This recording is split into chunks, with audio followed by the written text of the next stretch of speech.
Chapter 15. The Miracle. The owl's wing beats sent a scoop of air towards the distant clouds in an invisible stream. When it reached the clouds, this stream seemed to furl them up like a breeze lifting a great curtain.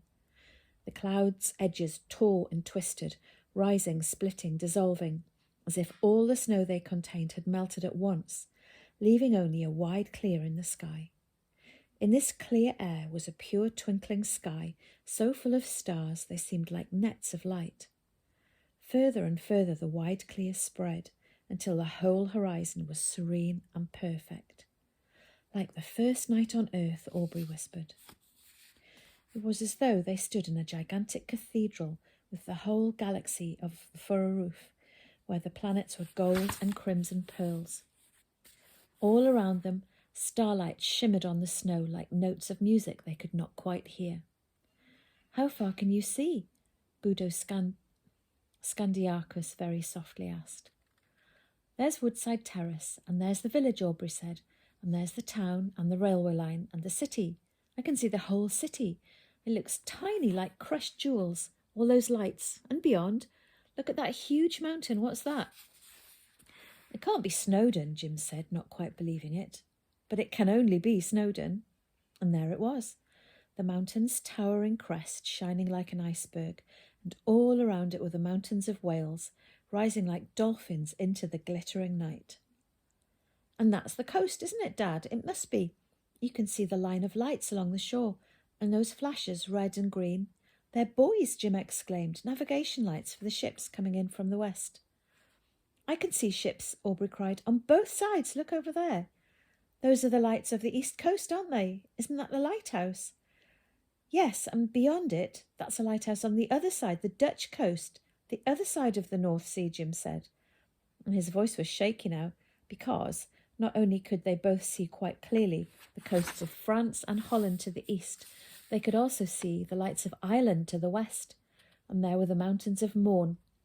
And as Aubrey stared, he saw the mighty Atlantic on the further side, furrowed with the infinite ripples of its waves, where the moon, like a sea creature, rose out of the ocean and laid a silvering path upon it, all the way to America. Aubrey hardly dared to keep staring, because everywhere he turned his gaze, the distances fell away. Now he looked east, and there were the dark fields of France, and if he focused he could see tiny villages, churches and canals. And there was a city with a white domed cathedral on a hill, and 1,000,000 rooftops, and a river which bent round a tower which flashed like a firework. "The Eiffel Tower!" he exclaimed. "It must be Paris." And now he looked west, and tracking across the ocean he followed the wakes of ships, and over the curve of the world he saw glowing and pulsing miniature towers which must be huge, huge skyscrapers, and a city of bridges and reefs of light. "Dad," Aubrey said seriously, "I can see New York." And they both started to laugh, because it was impossible, but they could both see the towers and the lights and the bridges as clearly as you can see the words on this page. "What can you see?" said Scandiacus, I can't say it. "I can see everything," Aubrey said. I can see about 7 countries and 2 seas and the whole ocean and all the way to America. It's some sort of spell." "Only a very simple spell," the owl replied. "What you are seeing is always there. It's only slightly unusual to see it all at once. You can never see all this at once. If you can if you fly high enough. And now you've seen it, you'll never forget it, will you?" "No way. I'll always remember it." "I don't want to stop looking. Could I see Africa?" "Yes, if you look southeast. Do you see those peaks, like a tiny white saw on its back?" "Yes." "Those are the Pyrenees. That's Spain beyond. Do you see the high plains and the mountains and the sea beyond them?" "Yes, I can see 2 mountains, one further away.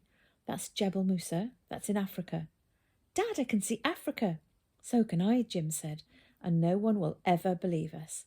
"Mum will, but I can't believe it. I can't believe how beautiful it all is," Aubrey said, and he wanted to cry, for the wonder of the world was almost overwhelming.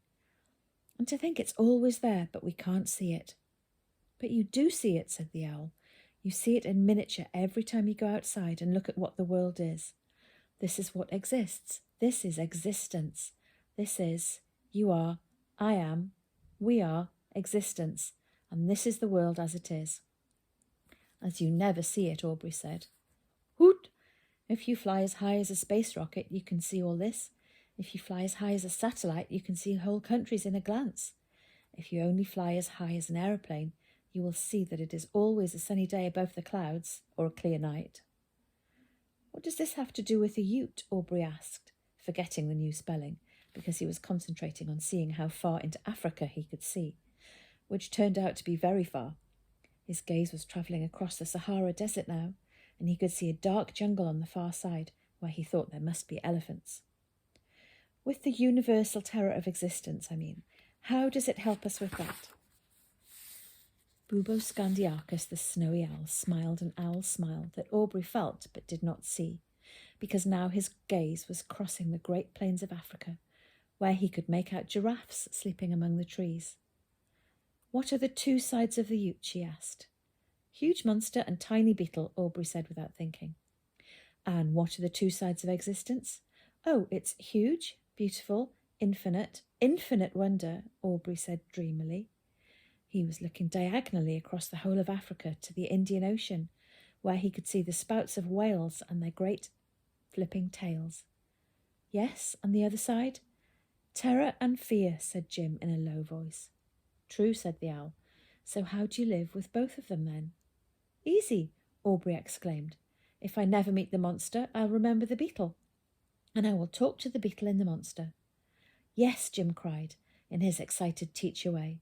And if I meet terror and fear, I will know that they are only the other side of infinite wonder, and I will try to look past the fear to the wonder. Then, said the great owl, you will have seen the miracle, and you will have learned the secret. When you wake up, you will remember everything. I wish you peace, and Merry Christmas. Jim and Aubrey do not know how long they stood there, staring across the whole world. When they got home, it was Christmas morning. First they had to tell Suzanne all about their adventure. Aubrey knew she would believe them, and she did. Later on, there was a knock on the door, which turned out to be a very pleasant man from France called Serge, who worked for a television station. He had heard a rumour that there was a boy in Woodside Terrace who could talk to animals. Aubrey explained that he did not talk to animals, he communicated with them in his mind. Serge might have been a bit disappointed, but he did not show it, which was remarkable considering how far he had come. I am based in London, he said, but in my job, if it is a huge story like this one could have been, you have to go whatever day it is. I have brought my wife, Francine, and my daughter, Esmeralda. You must all come in and have lunch with us, Suzanne said. So, Serge and Francine and Esmeralda did. Esmeralda was Aubrey's age exactly. She spoke perfect English with a French accent, and sometimes added French words to her sentences. They were both rather shy, but they smiled at each other as they all sat down to the feast that Suzanne and Jim had made. After lunch, Mr. and Mrs. Ferraby came round with presents. Mr. Ferraby and Serge seemed to know each other somehow, and Mrs. Ferraby spoke excellent French, so she was soon chatting away with Francine, and Suzanne and Jim served everyone mulled wine. Then they stood talking to their guests, Jim's arm around Suzanne's shoulder, and they looked very happy. Would you like to see the garden? Aubrey asked Esmeralda. It's quite good in the snow. Ah, oui, yes, please, Esmeralda said.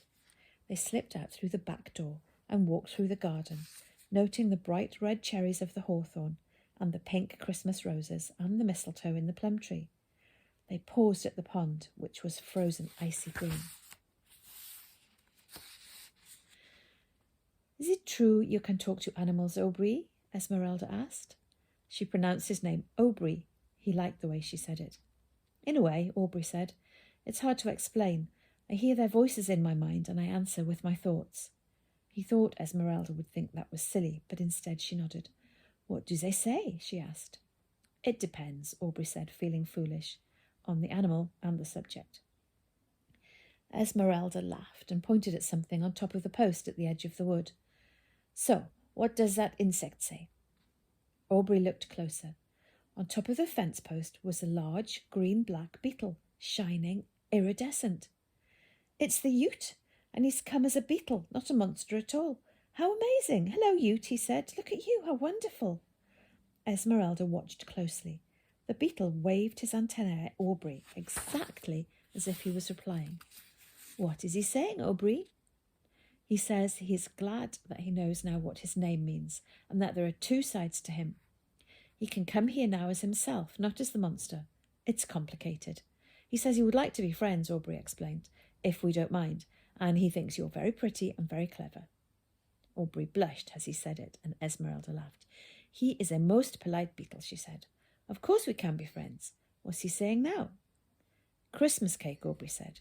He says if we have any spare, he would love to try it. He's never had it before, and... Oh, never mind. Quoi? What was that? Esmeralda asked keenly, and she laughed at Aubrey with her eyes, it seemed to him. Nothing, Aubrey said, nothing much. Shall we get some cake? Yes, said Esmeralda, but wait, I like this garden. Me too, Aubrey said, feeling full of joy. Let's make a snowman. I mean, we could, if you like. As he said it, he thought Esmeralda might feel it was a babyish idea, but her face lit up immediately. We can make a snow beetle, she said. We can make him enormous. And so Aubrey and Esmeralda began to make the biggest snow beetle the world has ever seen, and the iridescent insect watched them from the top of his post. And the world turned, and later on everyone had Christmas cake, even the terrible Yoot, for the first time in his existence, which was not so terrible now.